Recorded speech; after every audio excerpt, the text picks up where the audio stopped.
June 23, 1942. Royal Air Force spotters at Pembrey Airfield in South Wales watched through binoculars as a sleek German fighter descended through the clouds and lined up for landing. Alert sirens should have been screaming. Anti-aircraft guns should have been tracking the enemy aircraft. But something about the pilot's approach seemed wrong. The Focke-Wulf 190 touched down smoothly on the grass runway and rolled to a stop near the control tower. The engine shut down. The canopy slid back, and Oberleutnant Armin Faber, WW2, climbed out of his cockpit, pulled off his leather helmet, and looked around at the unfamiliar buildings. Then his blood ran cold. The aircraft on the flight line weren't Messerschmitts. They were Spitfires. The uniforms running toward him weren't Luftwaffe gray. They were Royal Air Force blue. And the realization that hit Faber in that moment was the same one simultaneously striking British intelligence officers across southern England. Germany's most lethal fighter, the aircraft that had been slaughtering Allied pilots for months, the mysterious new weapon that seemed invincible in combat, had just been delivered intact to Britain by a pilot who had gotten disoriented and thought he was landing in France. The intelligence windfall was staggering. But what American test pilots would discover when they finally got their hands on this aircraft would change how every Allied fighter engaged German aircraft for the rest of the war.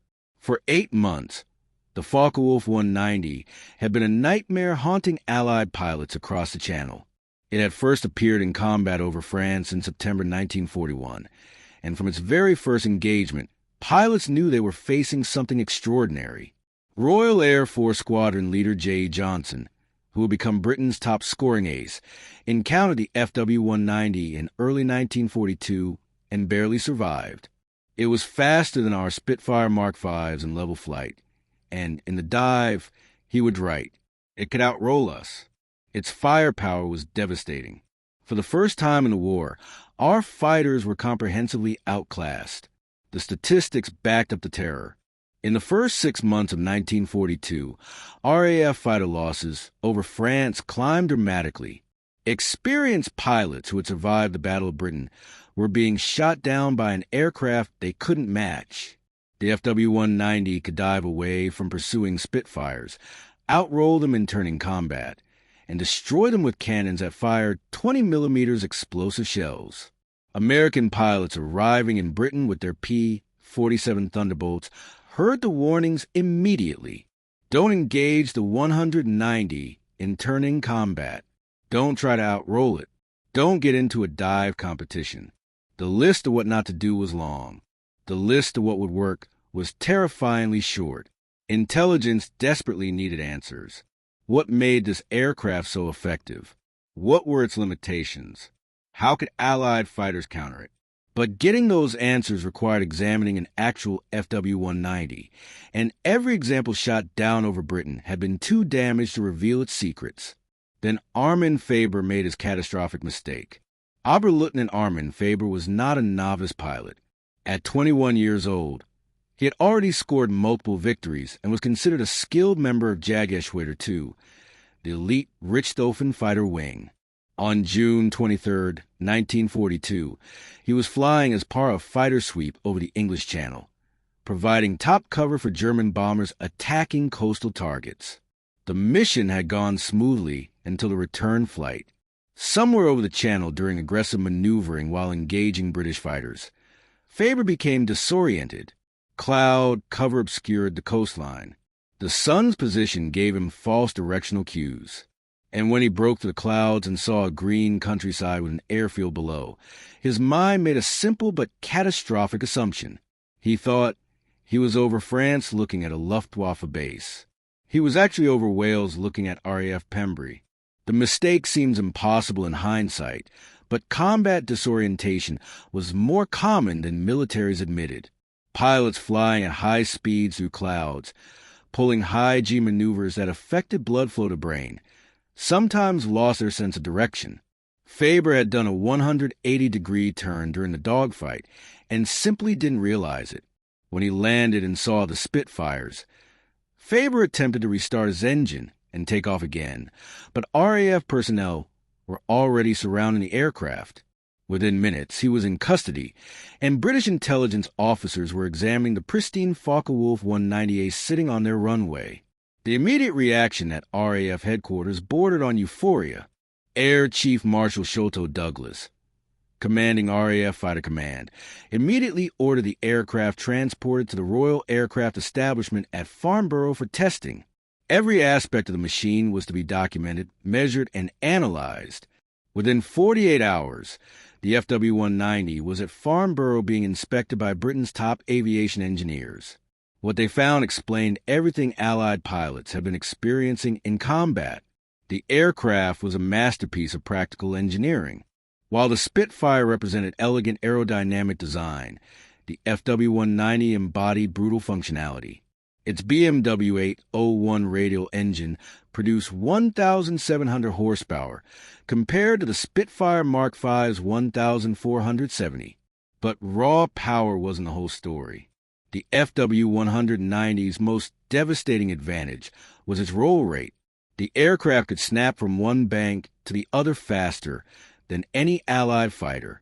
This seemingly minor characteristic was actually revolutionary in combat. When a Spitfire tried to follow an FW-190 through rolling maneuvers, the British fighter couldn't keep up. The German pilot could reverse direction, gain angles, and line up shots before the Allied pilot could react. British test pilot Captain Eric Brown flew the captured FW-190 extensively and immediately understood why Allied pilots were dying. The ailerons were light and responsive at all speeds, he reported.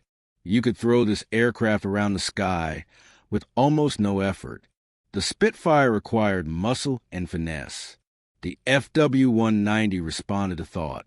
The firepower advantage was equally stunning. The FW-190A, 3 carried 420mm MG-151 cannons and 2 7.92mm machine guns. A 2-second burst delivered more explosive power than a Spitfire Mark V could generate in 10 seconds of firing, and the weapons were mounted in the wings close to the fuselage, creating a tight concentration pattern that was devastating at combat ranges. The dive performance explained how FW-190s consistently escaped pursuing Spitfires. The German fighter's heavier weight and cleaner aerodynamics meant it could outdive anything the RAF flew. Pilots who tried to follow an FW-190 into a steep dive watched helplessly as a German aircraft pulled away. But the testing also revealed weaknesses, and this is where the intelligence value became strategic gold for Allied forces. The FW-190's radial engine, while powerful, created cooling problems at high altitudes. Above 20,000 feet, the aircraft performance fell off dramatically. The engine struggled in the thin air, and pilots reported loss of power and overheating issues. Meanwhile, the Spitfire's Merlin engine, designed for a high-altitude operation, actually performed better as altitude increased. The heavy weight that made the FW-190 a superior dive bomber also made it less maneuverable in sustained turning combat. The aircraft could outroll a Spitfire, but it couldn't outturn one in a prolonged engagement. If an Allied pilot could force an FW-190 into a sustained horizontal turn fight, the advantage shifted. Most critically, American engineers discovered that the FW-190's controls became extremely heavy at high speeds. In a dive exceeding 400 miles per hour, the pilot needed significant strength to pull out. This created a vulnerable moment. If an Allied fighter could pursue an FW-190 through the initial dive and catch it during the pullout, when the German pilot was fighting his own controls, attacks became feasible. British intelligence immediately began distributing tactical bulletins to RAF squadrons, but they also did something that would prove crucial for the air war's outcome. They invited American test pilots to Farnborough to fly the captured FW-190. In August 1942, U.S. Army Air Force pilots arrived at Farnborough to examine Germany's secret weapon. These pilots would return to American training bases with knowledge that would save hundreds of American lives. Major Kashoff, one of the first American pilots to fly the captured FW-190, filed a detailed report that was distributed to every fighter group preparing to deploy to Europe. His assessment was blunt and tactical. The FW-190 will beat any Allied fighter below 20,000 feet if the German pilot knows what he's doing. Hoff wrote, "Our advantage is altitude. Above 25,000 feet, our P-47s and later model Spitfires have the edge. Force them high and we win. Let them dictate low-altitude combat and we die." This single piece of intelligence fundamentally changed American fighter tactics in Europe. When P-47 Thunderbolt units began operations in 1943, their doctrine emphasized high-altitude combat. Bomber escorts flew at maximum altitude. Fighter sweeps operated above 25,000 feet whenever possible. When German fighters attempted to engage, American pilots would climb, forcing the FW-190 to follow into the thin air where their engines struggled. The captured FW-190 also influenced American aircraft development. Engineers at Wright Field studied the roll rate advantage and began modifying P-47 and P-51 ailerons to improve responsiveness. The FW-190's gun placement informed American thinking about weapons concentration. Even the cockpit layout, which German designers had optimized for combat efficiency, influenced American fighter design. But perhaps the most important lesson came from understanding that the FW-190 was invincible. It was an excellent aircraft with specific advantages and exploitable weaknesses. Allied pilots who had been psychologically intimidated by the 190's reputation now had concrete information about how to fight it and win. By late 1943, the tactical situation had shifted dramatically. American P-47s and P-51s were engaging FW-190s at high altitude, where Allied fighters held the advantage. RAF Spitfire Mark 9s with upgraded Merlin engines could match the FW-190 performance across most altitude ranges, and pilots on both sides understood they were flying different aircraft optimized for different conditions. The kill ratios began shifting in Allied favor. FW-190 losses climbed as American and British pilots exploited the intelligence gained from Faber's captured aircraft. German pilots noticed that Allied fighters were no longer making the tactical mistakes that had given the FW-190 its early dominance. Oberleutnant Joseph Pips Priller, a high-scoring FW-190 ace, commented in late 1943 that American pilots had clearly studied the aircraft. "They know how to follow us into rolling scissors. They force us high where our engines labor. They've learned," he wrote in his combat journal. The captured FW-190 remained at Farnborough throughout the war, serving as a reference aircraft for evaluating new German variants as they appeared. When the FW-190D9 Dora with its inline engine appeared in late 1944, Allied intelligence immediately compared it to Faber's captured aircraft, understanding how German designers had addressed the original's high-altitude limitations. After the war, aviation historians calculated the impact of Faber's mistake. The intelligence gained from examining the intact FW-190 was shared with thousands of Allied pilots through tactical bulletins, training films, and direct demonstration flights.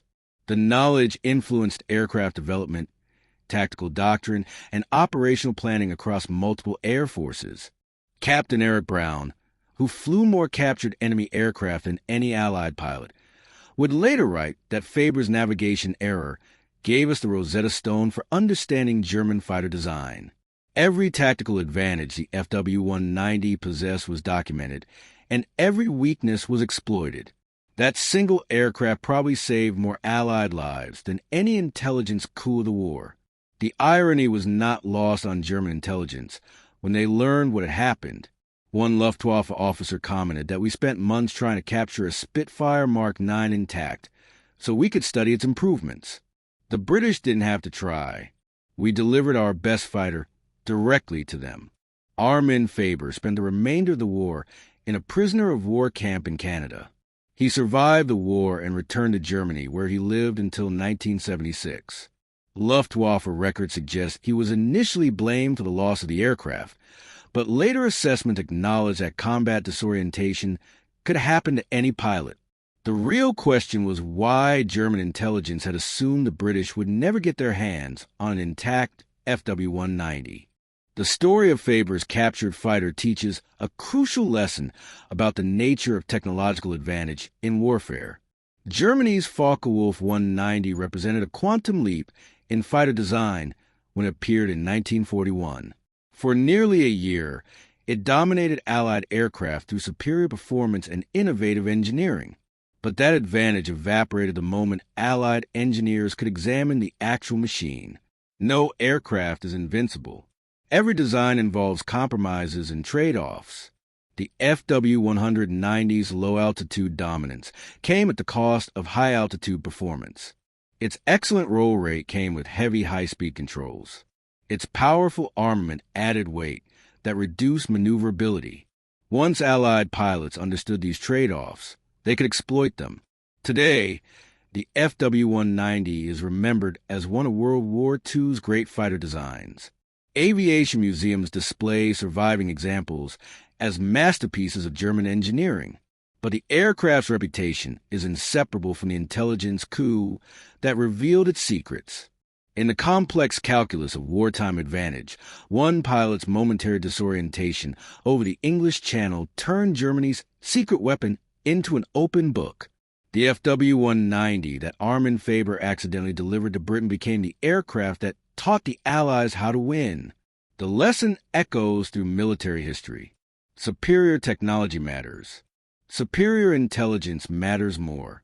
And sometimes the greatest victories come not from devastating attacks, but from simple mistakes that give your enemy exactly what they've been desperately seeking.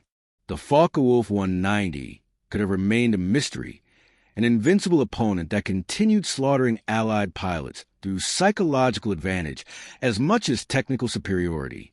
Instead, it became a teaching tool that every Allied pilot studied, learned from, and ultimately defeated. One navigation error, one landed aircraft, one intelligence windfall that changed the air war over Europe. That's how America got Germany's secret fighter.